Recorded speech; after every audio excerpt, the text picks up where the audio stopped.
Et voici notre batterie de QQL, trottinette QQL. C'est une batterie de 13 volts, de 36 volts et 13 ampères. Cette batterie-là, il avait un problème de charge. Elle ne chargeait pas à fond, elle chargeait que la moitié apparemment. Et puis, au cours de temps, elle a lâché complètement. Maintenant, le client ne sait pas ce qu'elle a. Et moi, je le sais parce que pour moi, c'est les cellules qui sont en HS. Et normalement, soit c'est HS, soit elles sont déséquilibrées complètement et ça lâché. Et du coup, on va la ouvrir et puis on va voir qu'est-ce qu'elle a. Et une fois qu'on trouve son problème, normalement, ça doit être les cellules. Et puis on va la remplacer et on va voir comment on va la remplacer et avec quelle cellule compatible pour qu'il puisse continuer à travailler. Alors, pour ouvrir, il y a plusieurs vis de chaque côté, hein. Il faut juste la dévisser. Et puis, la batterie, elle est encastrée dedans, dans la cassette. Et pour sortir, il faut deux étaux et de serre-joie pour pousser d'un côté, de l'autre côté pour qu'on puisse la sortir. Sinon, à la main, ça va pas être possible, ce modèle. Donc, moi, j'ai déjà montré sur une autre vidéo la même batterie. Et, je vais montrer comment on peut la démonter avec serre-joie et étau. Et si vous allez voir, vous pouvez voir comment on peut la démonter facilement si vous avez du mal à démonter. Parce qu'on me demande souvent ce problème. Alors, une fois que c'est démonté, c'est comme ça. Vous voyez, ça ressemble comme ça. Sachant que le PMS est là. Et avant de toucher le PMS, il faut démonter le nappe qui ça se trouve ici, hein. Vous voyez, et là, c'est des pastilles qui sont soudées et ils sont protégés avec de silicone. Donc pour tester, d'abord il faut enlever le silicone avec un truc, avec un cutter en céramique ou bien avec quelque chose de pas métallique pour pas que ça crame les éléments qui sont là. Et avant tout, il faut enlever le nappe pour pas qu'on abîme le BMS, parce que le BMS, si ça crame, ça va être difficile à trouver. Et pour enlever le nappe, vous voyez, il y a des silicones, il faut enlever le silicone d'abord avec quelque chose de pas métallique. Et une fois qu'on enlève le nappe, après on peut enlever les silicones qui sont sur la pastille. Et une fois qu'on enlève tout, et puis on peut la tester facilement. Une fois que j'enlève la nappe, et puis ici, on a 4 vis, il faut enlever ça aussi, sinon ça va être compliqué de accélérer en PMS.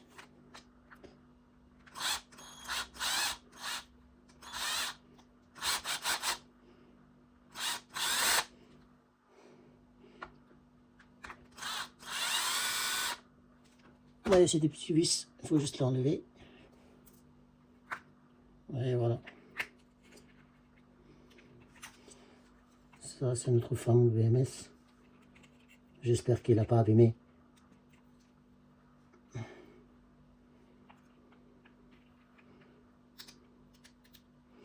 Ok, maintenant on a tout enlevé et on peut la tester facilement, sans problème.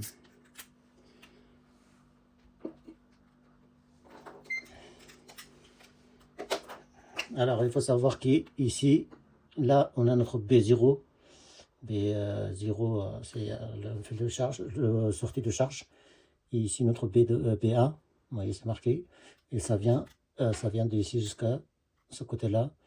B9 et B10, c'est ici. Vous voyez. Donc, d'abord, on va tester de 0 jusqu'à B. Alors, on a dit ici, c'est B0. Et ça, c'est B1.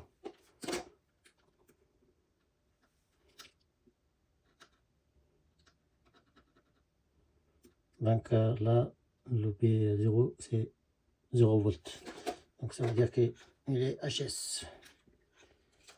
Du B0, B1, c'est 0 volts. 418, BA, B12,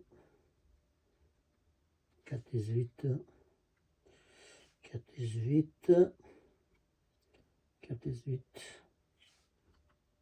418, 7, 418, 418 et le dernier c'est B9 et B10. Alors là, c'est de B0 jusqu'à B1 et il est HS, donc il faut la changer. Donc pour changer, c'est un peu compliqué. Pour changer, il faut enlever le BMS. Il faut le détacher complètement et puis il faut enlever les pastilles qui sont là et remplacer la cellule et puis la ressouder. D'abord, moi je vais enlever et puis on va voir comment on va rassembler les piles. Et puis enfin, on va voir comment on le ressoude. Pour enlever le BMS, il faut dissouder le pastilles qui est là et l'autre côté. Et puis il y a 4 vis hein, de chaque côté. Il faut l'enlever et puis on peut facilement le retirer le BMS. Une fois qu'on enlève le BMS, puis on va enlever les pastilles qui sont là. Voilà, comme vous voyez, j'ai enlevé le bloc qui était HS. Ah, c'était cela. Ça, c'est notre BMS. Désolé, j'ai pas pu filmer pendant que j'ai enlevé le BMS. Je ne l'ai pas filmé parce que j'avais pas assez de stockage et du coup, j'ai pas pu filmer. Je suis désolé pour ça. Et pour enlever, c'est juste hein, et, des pattes de chaque côté à dessouder et puis des vis à enlever. Après, ça s'enlève tout seul. Voilà, donc ça, on a dit que c'était le pack qui était HS. Les restes, ils sont bien, les restes des packs. Et ça aussi, c'est un côté, c'est bon, et l'autre côté, un côté, il est HS. Et donc, il faut le changer. Donc, vous voyez, ce côté-là, il est HS, là, 0 volts. Donc, ça, il faut le changer. Pour changer, c'est vraiment difficile de trouver le même cellule. Moi, c'est ce que je vais faire. Je vais le changer par des cellules de Samsung. Hein. Ce sont vraiment des bons cellules. J'ai déjà changé plusieurs fois pour ce modèle et ça marche sans problème. Sachant que cette cellule d'origine, c'est 2,56 et celle-là, c'est 2,55. Donc, c'est très peu de différence et ça ne va pas changer parce que ça décharge moins rapidement que celle-là. Donc, ça ne va pas poser de problème. Parce qu'on ne peut pas trouver des cellules exactement pareilles que celle-là. J'ai cherché un peu partout, c'est pas possible de trouver la même cellule. Donc on a dit que c'était voilà, c'était celui-là. On va juste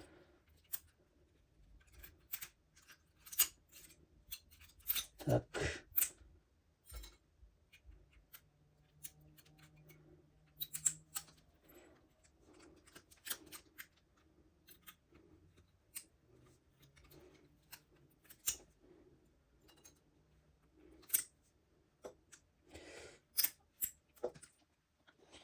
Vous voyez, une fois que c'est enlevé, il faut juste appuyer ici, ou d'éclipser, et puis on peut l'enlever facilement. Ok, on a dit que c'est ce côté-là, il est bon.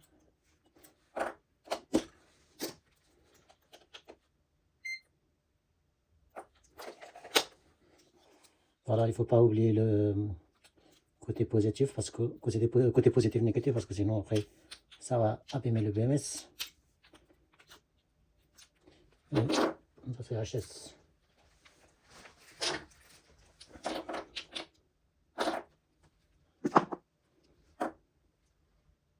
Alors par rapport aux cellules, il faut savoir qu'ils ont la même ampérage, presque la même ampérage et le même voltage. Donc au niveau des charges et recharge aussi, c'est exactement pareil. Et j'en ai déjà testé sur plusieurs modèles de batterie. La même chose que celle-là et aussi d'autres modèles. Normalement, ça marche sans problème.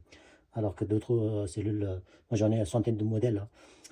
J'ai utilisé d'autres modèles de cellules, ça ne marche pas en général. Mais ce modèle-là, il est parfait. Hein. Si jamais vous avez trouvé, il faut savoir que ce modèle, ils sont le meilleur modèle. Donc celui-là, on la garde puisqu'il est bon. Et il faut savoir que tout nettoyer ici, sinon après on ne peut pas souder. Et puis on va mettre les autres cellules. Une fois qu'on nettoie les cellules qui restent, et puis on va mettre les autres cellules.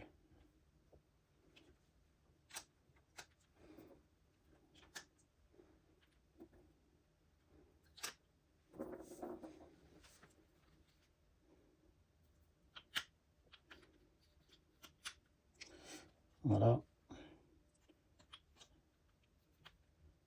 Je me rappelle plus c'était quel côté au niveau de BMS. Peut-être c'était comme ça. Vous voyez, si on regarde, si on ne fait pas attention, on va se tromper facilement. Donc ça, on a dit que c'était positif. Négatif, donc ça doit être comme ça. Et ça, il faut le tourner.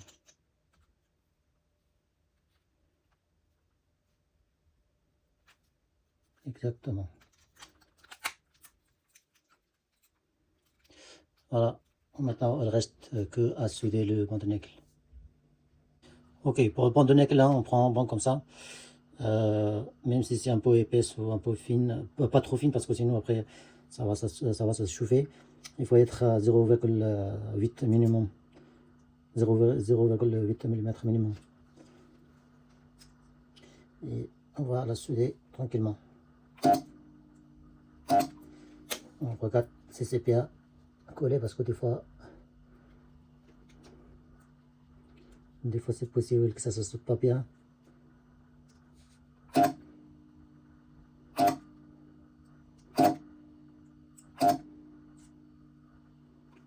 Alors ça, je pense qu'il faut la écarter un petit peu parce que sinon ça va pas souder comme il faut. Voilà.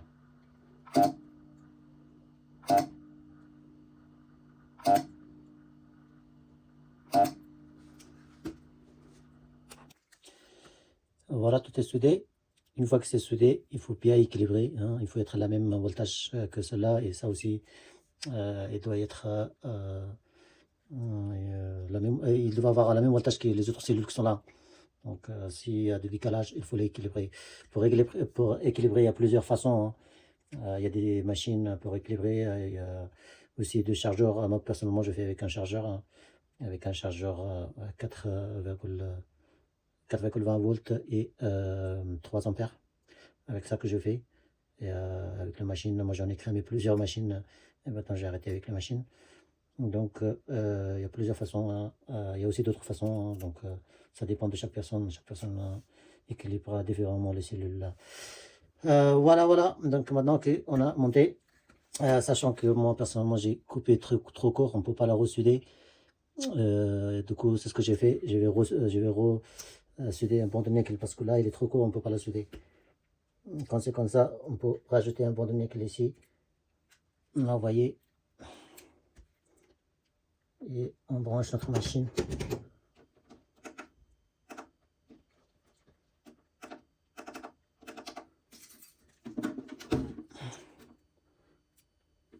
Attendez, peut-être je vais le mettre par terre, c'est plus facile à souder, je pense. Voilà, c'est un peu compliqué, mais on va y arriver. Tac, tac, il faut faire attention, parce que là, on risque de faire un court-circuit. On va créer un court-circuit, plutôt. Ça va être compliqué, hein, souder cela. Là.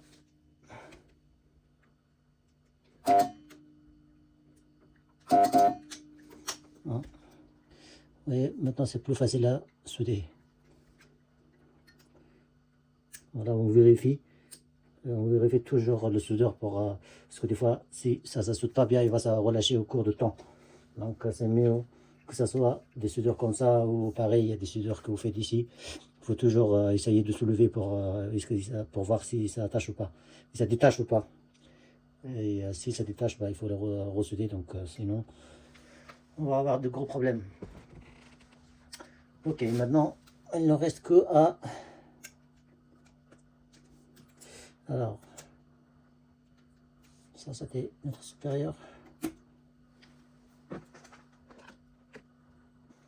Maintenant on va mettre notre protection.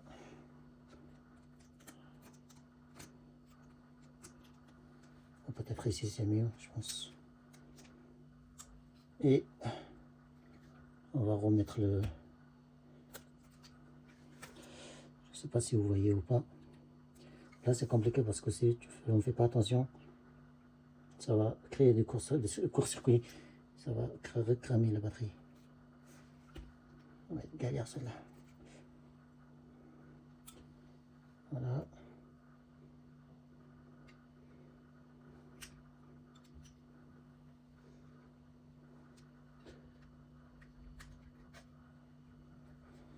Vous voyez, là, quand c'est comme ça, il faut vraiment faire attention, sinon, il y aura de gros problèmes. Parce que si ce tableau, il se casse ou il se crame, ça va être dur de trouver. Enfin, on peut même pas trouver. Donc la batterie est foutue à la poubelle. Voilà.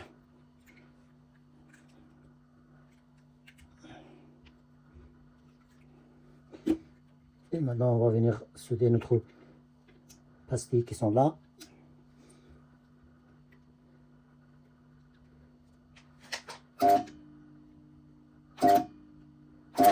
Voilà. Tac. Moi, je préfère remettre encore pour que ça va bien renforcer. Ok. Pareil, l'autre côté.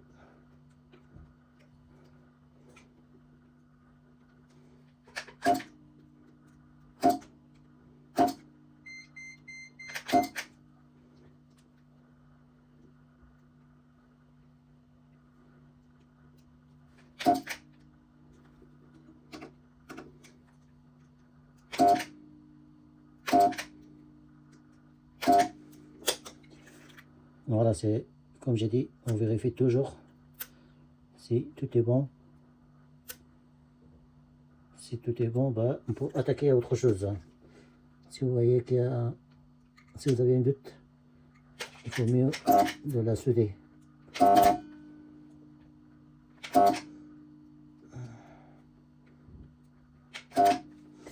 Ok, maintenant on va mettre notre BMS. C'est pareil, on va mettre la protection. Voilà, en protection comme ça. C'est l'histoire de court-circuit. Hein.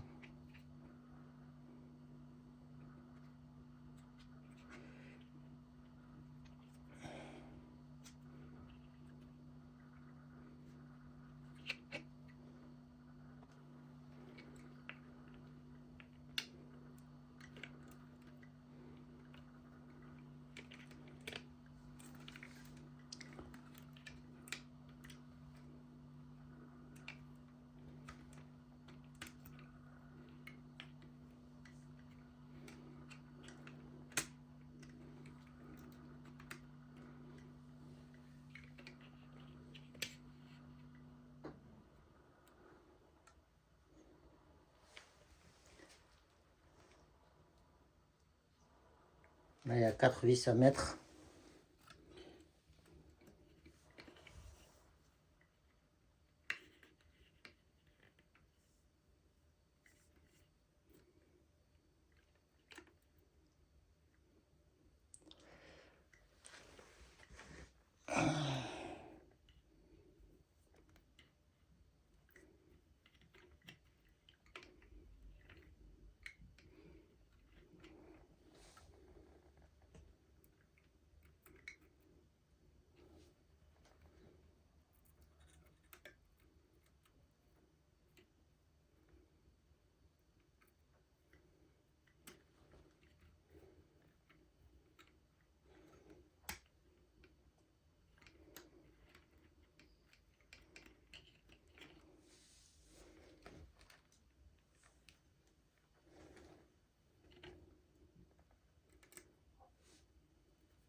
Voilà, là, il faut cacher la capture de température. Et maintenant qu'on a vissé notre BMS, on va souder le pastis de côté positif et négatif. Comme ça, on va être sûr que ça va fonctionner sans problème. Tac, tac.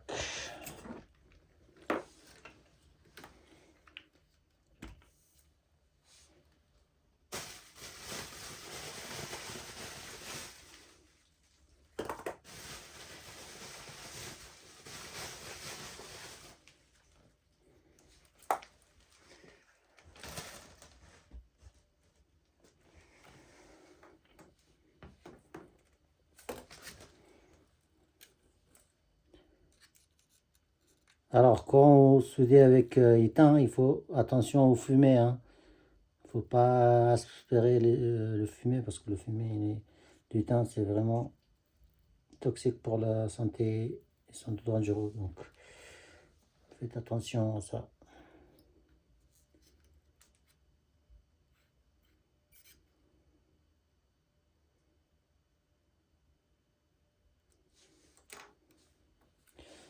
Ah, ma soudure, elle n'est pas terrible. Hein. On va remettre un petit peu.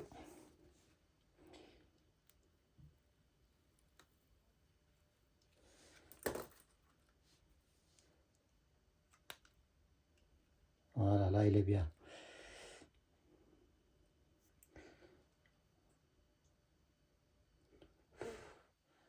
On ne lâche pas avant que c'est refroidisse.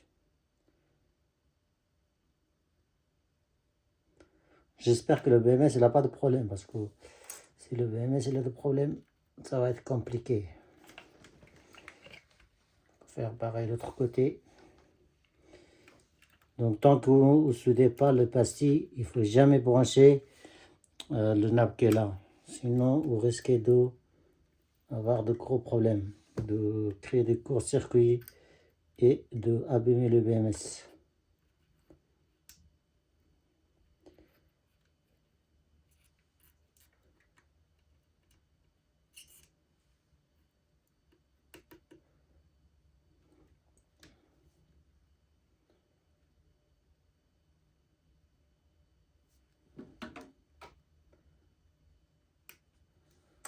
Voilà.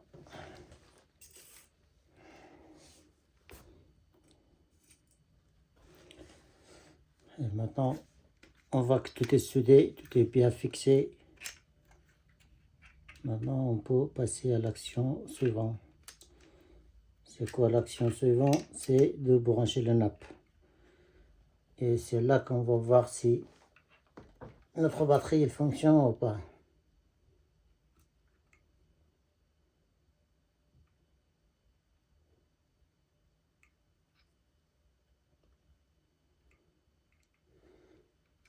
Le nappe elle est vraiment petit. Hein. Si on ne fait pas attention, on va la casser rapidement. Donc c'est pour ça, il faut faire attention. Normalement, il y a une lampe qui s'allume ici, là, il ne s'allume pas. Ça m'a l'air un peu bizarre. Peut-être qu'elle a caché quelque part, je sais pas. Ok.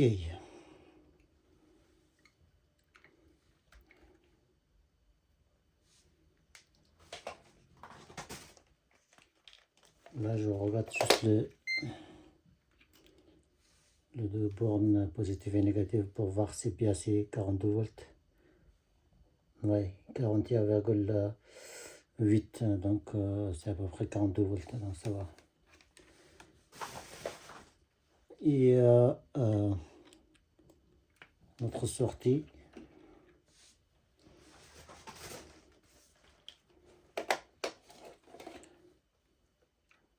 Ça doit être notre sortie.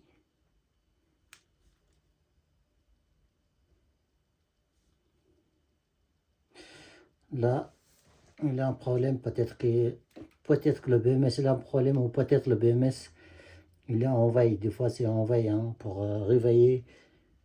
Il faut mettre le chargeur et il va se réveiller. Et si ça marche pas, bah, le BMS il est en panne. Donc moi j'ai branché pour le câble de chargeur des épines. Hein, ça, le bleu c'est noir et le vert c'est rouge. J'ai déjà identifié comment on peut l'identifier. On peut l'identifier avec un chargeur voltmètre, bien sûr. Avec un voltmètre, pardon, j'ai des chargeurs.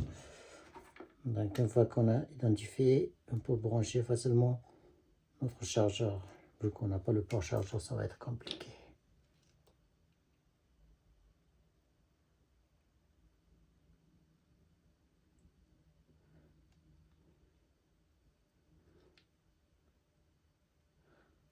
Là, notre BMS elle commence à clignoter. Le chargeur ne charge pas, c'est normal parce que la batterie elle est déjà chargée à fond. Donc on peut rien dire. Maintenant, s'il sort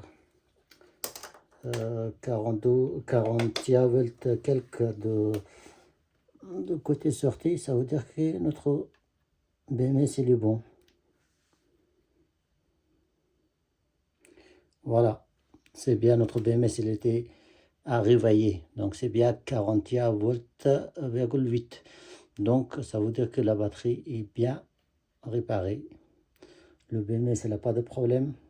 Le charge aussi, ça charge parce qu'on a bien vu que ça l'a réveillé. Et voilà. Donc ça, c'était tout pour notre batterie. Donc sur cette batterie, on n'a rien à dire. Et prête à utiliser. Si vous avez d'autres questions, n'hésitez pas à me poser en commentaire. Je vous répondrai dès que possible. Donc ça, c'était tout pour cette vidéo. Et je vous dis à bientôt pour une nouvelle vidéo. Au revoir.